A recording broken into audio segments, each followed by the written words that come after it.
Cara, olha o problema que os nossos políticos arranjaram para nossa cabeça.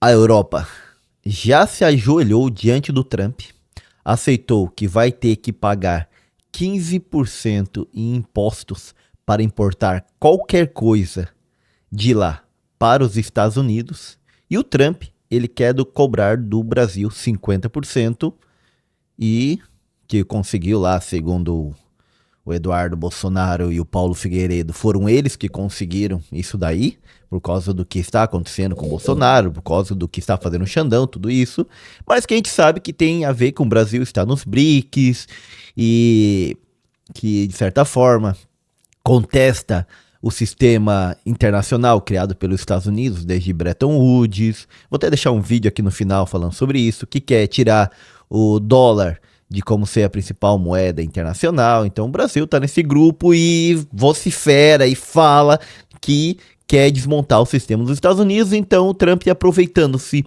de um problema interno que tem o Brasil ali politicamente, usou isso, aproveitou que o Bolsonaro e o Figueiredo estão pedindo realmente alguma sanção sobre o Xandão e foi lá e jogou uma sanção praticamente sobre o Brasil de 50% para começar no dia 1º de agosto. Mas não para só por aí. O que acontece ainda mais?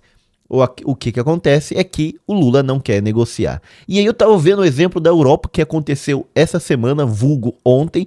A Europa, ele ameaçou de taxar em 30% e antes do Trump ameaçar de taxar, até o ano passado, a Europa só pagava 4,8% de imposto sobre tudo que ela importava para a Europa. Mas agora ela vai ter que pagar 15%. Mas o Trump, ele pressionou em 30%. Porém, eles conseguiram negociar, abaixaram as calças lá e falaram, vai devagarinho, Trump. E aí, ele aceitou deixar em 15% sobre a maioria dos produtos exportados para a Europa, como carros, medicamentos, semicondutores. No aço e no alumínio, ele deixou em 50%. E olha que uma das coisas que a gente mais exporta para os Estados Unidos é aço.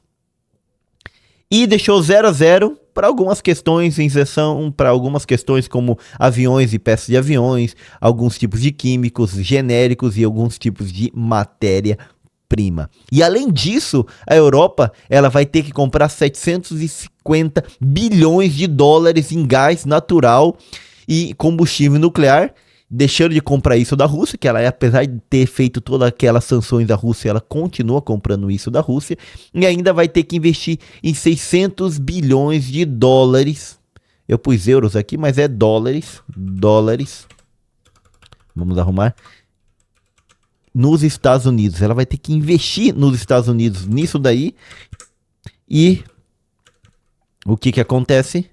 Os Estados Unidos, além dos impostos, conseguiu praticamente mais de um bilhão, mais de 1 trilhão e 300 bilhões de dólares de dinheiro da Europa indo para os Estados Unidos.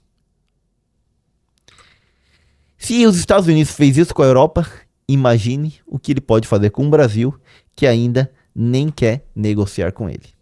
E o detalhe, né? Há uns dias atrás, o Trump tinha conseguido obrigar a Europa a aumentar os gastos em defesa de 5%, de 2,5%, em alguns países 1,5% a 5% do PIB.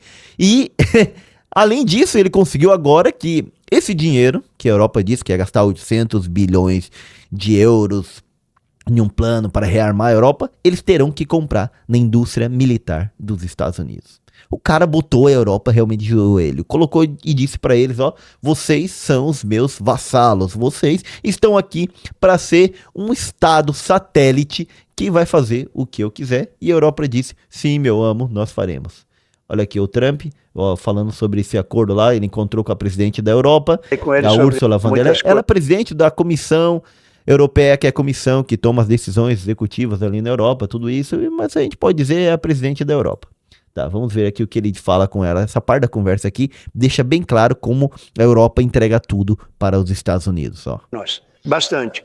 Mas também teremos o nosso. Uma pergunta à presidente von der Leyen, por favor. Sim. Você pode dar sua avaliação sobre quais são as chances de um acordo? O presidente acaba de falar sobre uma probabilidade de 50-50. E o maior obstáculo é a justiça. O que você diria que são essas coisas para você? Acho que o presidente está certo. Temos 50% de chance de fechar um acordo. E de fato se trata de reequilíbrio. Então você pode chamar isso de justiça. Sim. Você pode chamar de reequilíbrio. Nós temos um superávit. Os Estados Unidos têm um déficit e precisamos reequilibrar isso. Temos uma excelente relação comercial. É um volume enorme do comércio que temos juntos. Então vamos tornar... Agora passou a falar o português de Portugal. Mas olha que interessante, ela tá entregando tudo, cara. Tá entregando tudo, tá dizendo, você está certo, Trump, é isso aí, meu amo, o que mais você quer? Algo mais sustentável. Senhor Trump, o senhor pode conseguir uma tarifa melhor do que 15% com a UE? Melhor quer dizer mais baixa? Sim. Não. Senhor presidente, voltando a Gaza... Cara, é isso daí. A União Europeia é composta de 27 países e o Trump foi lá e meteu um imposto para eles de 15%. 15%. Olha aqui a Úrsula aqui, ó. Vamos ver.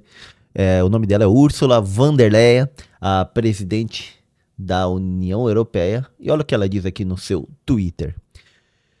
Juntos, a União Europeia e os Estados Unidos são um mercado de 800 milhões de pessoas e quase 44% do PIB global. É o maior acordo comercial de todos os tempos. E ela, além disso, o que ela vai ter a dizer? Aí um cara comenta aqui embaixo, que eu acho bem interessante o comentário aqui, mas é preocupante. Preocupante o que está acontecendo. Principalmente para nós. Olha o que ele diz. União Europeia elimina as tarifas. A União Europeia compromete comprar 750 bilhões de energia nos Estados Unidos. E a União Europeia terá que investir 600 bilhões nos Estados Unidos. A União Europeia terá que comprar armas nos Estados Unidos. Enquanto os Estados Unidos aplicam tarifas de 15% às exportações da União Europeia. Os Estados Unidos fecharam um acordo.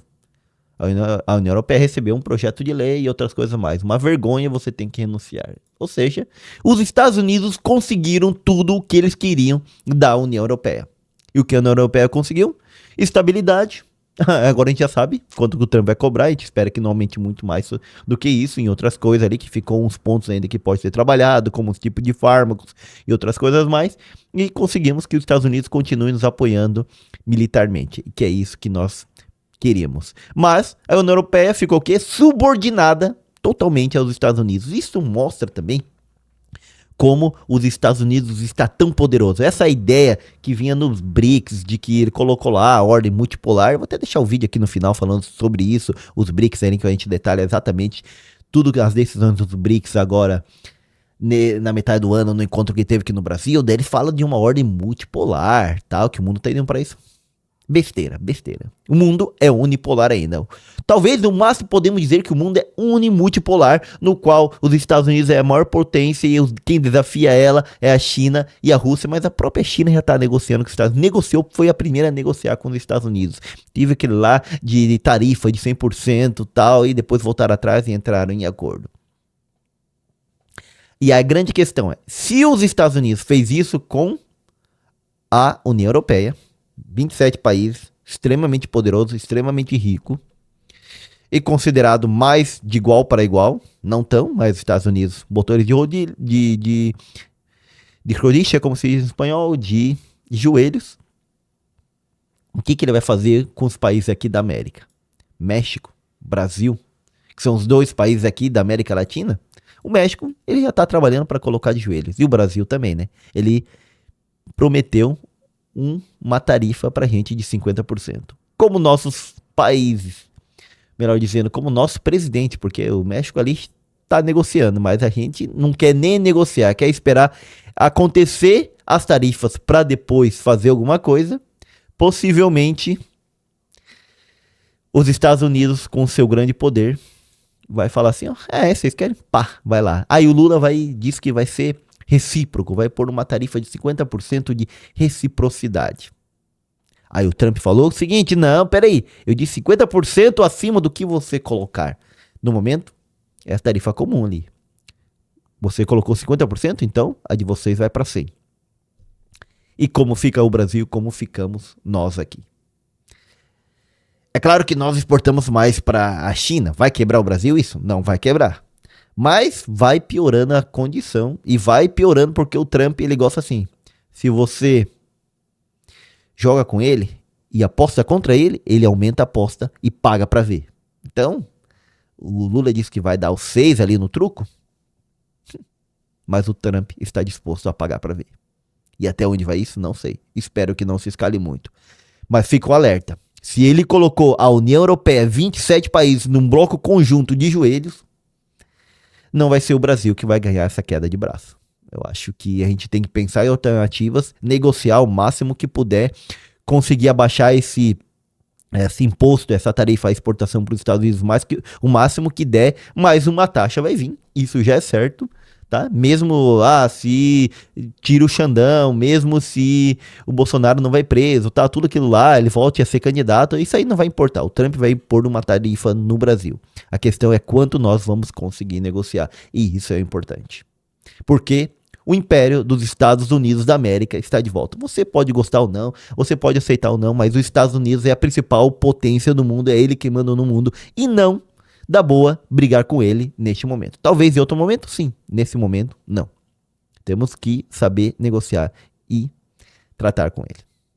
Eu sou o professor Gessé Santiago. Deixa aí nos comentários o que você pensa sobre tudo isso, se está de acordo ou não. Aqui eu vou deixar o vídeo dos BRICS, justamente para você ver isso daí, de como nos BRICS eles apontam ao mundo multipolar, mas na realidade o mundo continua sendo unipolar, ou no máximo unimultipolar, e os Estados Unidos mandando em tudo. Te vejo lá, hein?